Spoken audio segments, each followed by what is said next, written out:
Welcome back to Sledgehammer Horror, guys. I am Ken Sledge, and let's talk horror. Now, today I'm going to be giving you my top 10 horror movies that made me cry. Now, these are going to be the moments in the movies that made me cry. Obviously, since I will be spoiling major plot points, spoiler alert. If you haven't seen any of these movies, shut it off, watch them, cry, come back and tell me how hard you did. So coming in at number 10 is Signs, the M. Night Shyamalan story of an alien invasion with a lot of heartbreak, loss of faith and fear. But nothing hits harder than the ending to me. When Graham's son Morgan is taken by the alien, and the alien's holding him, and he's passed out, and he shoots the poison into him. Luckily, he has asthma. Morgan is his name. When Graham's outside holding him, he ends up waking up and asking if someone saved him. After the anxiety of thinking of losing a child, the relief he feels is felt by the whole audience. And you are hoping the whole time that the kid's okay. And then when he breaks down and Joaquin Phoenix breaks down, when the kid wakes up, when Morgan wakes up and says, "Dad," it's just such a happy moment. Not all these moments are sad, obviously. This is one of those where you're just so relieved, and it's an amazing moment in a movie that I know gets a lot of hate, but I truly do enjoy it. So number 10 for me is Signs. So number 9 for me is probably number 1 on a lot of lists, and that is The Mist. This has rightfully been called the saddest and darkest ending to a movie of all time, but for me, the shock of it happened so fast that it made me emotional, don't get me wrong, but when David makes the decision to shoot everybody in the car, starting with his son Billy, to keep them from suffering a much worse death at the hands of the monsters that are out there in the mist, only for the military to come through the mist just moments later and realize that everything is ending. They are saving the world, and he just shot and killed 4 people in that car for literally no reason. And as a father, I get where he was coming from, because would I want my son to have a bullet in the head or get torn apart and melted by acid and ate by these monsters and become a living cocoon for them? It's a decision that he made, and in his mind it was the right decision. A very controversial end to a very good movie. So coming in at number 9 for me is The Ending of The Mist. So coming in at number 8, a movie that I think is very underrated because it's looked at as just another mainstream horror movie, but in reality it's a very deep movie if you get through all the layers of it and you don't just scratch the surface, and that's 1408. Writer Mike Enslin, played perfectly by John Cusack, visits haunted places and he writes about them. He has no faith in God after the loss of his young daughter to a disease. Then he gets to room 1408 at the Dolphin Inn. He does book fairs and book readings and book signings, and he says that he's never seen ghosts, so he doesn't really believe in them. When his dead daughter Katie appears to him in the room, and it genuinely feels like this is her. They're not going to let me stay, Daddy. And he's holding her, and he's like, "Don't worry, no one's ever going to take you away again." And then she dies in his arms again. He tries to grab her tight, and she turns into ash. And he's crying, saying, "Please, please, you can't take her twice." Um, Man, it's such a heartbreaking moment. I couldn't imagine not only losing a child, but losing a child just to get him back and losing him again right after. And at the end, when they're listening to the voice recording and you hear Katie on that recording and you see John Cusack, Mike Enslin's wife, hearing it, and it's just such a beautiful ending to this movie. And that moment in the theater did make me cry. So coming in at number 8, we have 1408. So number 7 is Pet Sematary from 1989. You guys might be noticing a little bit of a pattern here. You put kids in trouble or kids dying in, and I cry like a baby. Don't really think we need much explanation on Pet Sematary. When Gage runs to the road while chasing his kite, Lewis is chasing after him, trying to stop him. He trips and falls. Gage makes it to the road, and the semi hits him. You see his shoes skip across the road, and then Lewis just screaming, "No, no, no." It's still a moment that to this day I can't watch. I have to turn my face away at this moment. Because right after that, they go into the flashbacks of all the pictures of Gage when he was born and holding him for the first time. And, that thought of losing your child right in front of you, and you're so helpless because you tried to stop it and you couldn't. And I've met a lot of people that, again, this might be number 1 on their list. If this had come out and I didn't watch it before I was a parent, if I had seen it for the first time as a parent, it might have hit me a little harder. But watching it as a kid, I felt more sad for the kid than I did the parents. So upon a rewatch, obviously, it tears you apart. So number 7 for me is 1989's Pet Sematary. So coming in at number 6, we have Hereditary. Hereditary is one of the better movies to come out in the last decade, in my opinion, and has many different heartbreaking moments.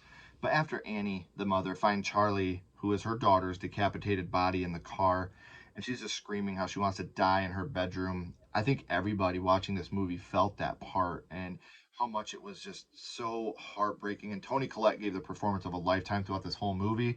She deserves so much credit, but this scene especially, you feel her heartbreak in her words, and you see it in her whole body language.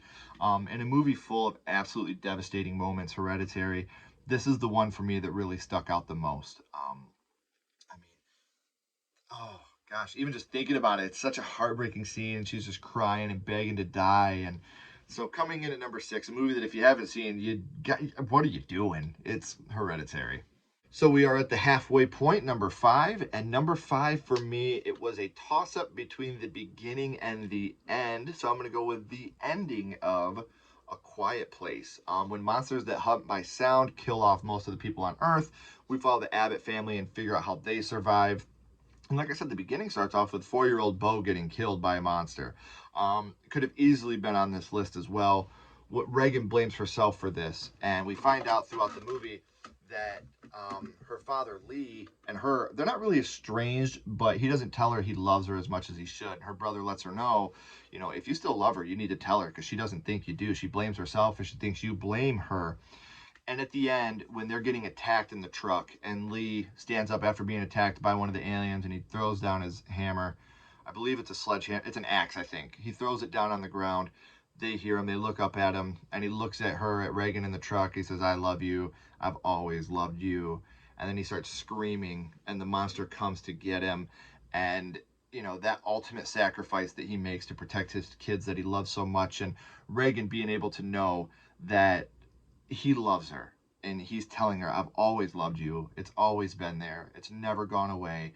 You're my daughter." And now she knows that. So the last thing he did before he died as a father was to let his daughter know how much he truly loved her. That's a beautiful moment to me. So number five for me is A Quiet Place. So coming in at number four, we have It Chapter 2. In the continuation of the story of the Lucky Seven when they become adults, watching Bill Hader's performance as Richie Tozier is top notch in this movie. And especially when Eddie dies, and you feel that heartbreak when Bill cries at the quarry over Eddie, and later to find out that Richie was in the closet and he's been in love with Eddie this whole time, and he's carving their initials into that bridge. Much like Toni Collette in Hereditary, Bill Hader in this movie deserves national attention for his performance. It's criminal that neither one of these actors get the roles or get the credit for the roles that they did in these movies. But this movie showed me that Bill Hader is not just a comedic actor from Saturday Night Live and a secondary actor in comedic movies. This guy's an actor, and it breaks my heart to watch the heartbreak on his face because the person that he loves more than anything, and he's loved since he was a little boy, dies right in front of him. And it's such a heartbreaking thing to go through for anybody, and for him to have never told him, I think that adds to the heartbreak. But when he goes back to that bridge and he carves their initials right back in, and he's wearing Eddie's hoodie at this point, like, it's just such a beautiful moment to me in a movie that's obviously full of clowns and monsters and the most scary stuff. Everything that Bill Hader does in this movie is amazing, and everything he does in the third act is just downright fucking beautiful. So number four for me is It Chapter 2. So we are up to the bronze medal, number three, and this is a movie I feel another one that doesn't get the attention it deserves. And a lot of people I talk to have never seen this movie, and that's very criminal because it's amazing. Mike Flanagan's Before I Wake. Mike Flanagan's a genius. In all his work, he knows how to pull on your heartstrings. Whether it was The Haunting of Hill House, Haunting of Bly Manor, Ouija, Origins of Evil, even Doctor Sleep has a lot of those emotional moments in it. But for me, this one is at the top. The story of a little boy that can dream things into reality. He bounces back and forth between foster parents because the parents keep disappearing or they are trying to kill him. So he has to go to different houses. A monster known as the Cankerman kills anybody that gets close to him. We end up finding at the end of the movie that his mother died of cancer. And the Cankerman is actually a way of spelling cancer. He didn't understand what that word was when he was young, and he read it. And it's the last image of his mother when she was balding and scary because her face was sunken in with the cancer. And that's what it is. The Cankerman is the Cancer Man, and it's his mother. It's the apparition of his mother.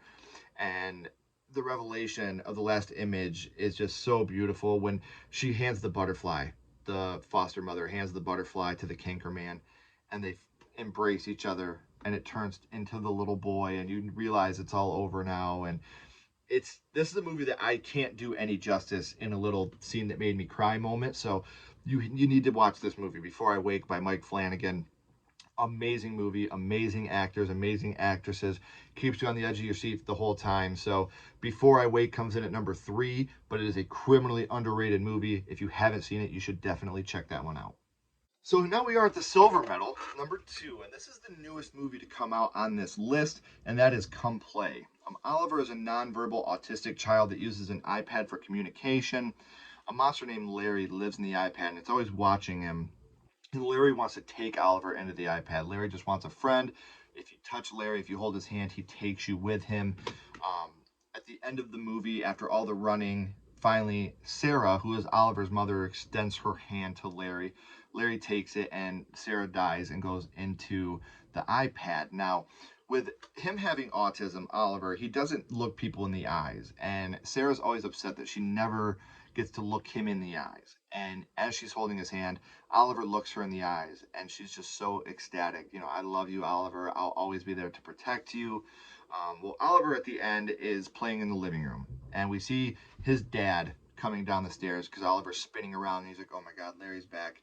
He pulls out his camera, and when he does, we see that it's Sarah playing with him. And she's spinning him and telling him that she'll never leave him. She's always going to be there to protect him. And it's such a beautiful moment to me as someone that lives with family members with either autism or high functioning autism, to see such a happy end to this movie. I know it sounds weird to say happy end because the mother passed away, but to know that she got to look him in the eyes, and to know that they're together and she's always going to be there with him, is such an amazing, beautiful end to this movie. Another movie that I absolutely adore, coming in at number 2, Come Play. So here it is, number 1, a movie I feel like is going to shock a lot of people that is even on the list, let alone number 1, and that is Shaun of the Dead. A movie that is well known for its comedy, but this movie makes me cry like a baby every single time I watch it. Trying to survive the zombie apocalypse, Shaun and his best friend Ed save Shaun's girlfriend Liz, her friends David and Di, and then they get his mom Barbara. When they go to the Winchester pub, Shaun's mom Barbara admits that she's been bitten. When she shows Shaun and she's dying, and Shaun is just like, "Please, mom, no, don't go," and he's trying to hold her, and like he's trying to stop it from happening, even though he knows he can't. And the camera pans over, and we see Ed with a tear coming down his face, and it's just such a moment. I think losing my mother really amps this moment up a little bit for me, but the heartbreak. And I think another thing with this movie is it's such a comedic and scary movie throughout. To have a moment like this that's so emotional, it hits, and it hits hard. So coming in is a heartbreaking scene in an almost perfect movie. Number 1, Shaun of the Dead. Have a nice cold pint and wait for all this to blow over. Me crying, that is. So these are my top 10 horror movie moments that made me cry. There's obviously some honorable mentions that I could have put on here, but for now, we're going to leave it at the top 10. So let me know, what are the horror movies that have made you cry? What are some movies that have made you sad? Do you agree with some of the movies on my list? Do you disagree with some of the movies on my list? So leave me some comments down here. I would love to know what you guys think. As always, keep talking horror, stay what you are, and we'll see you guys soon.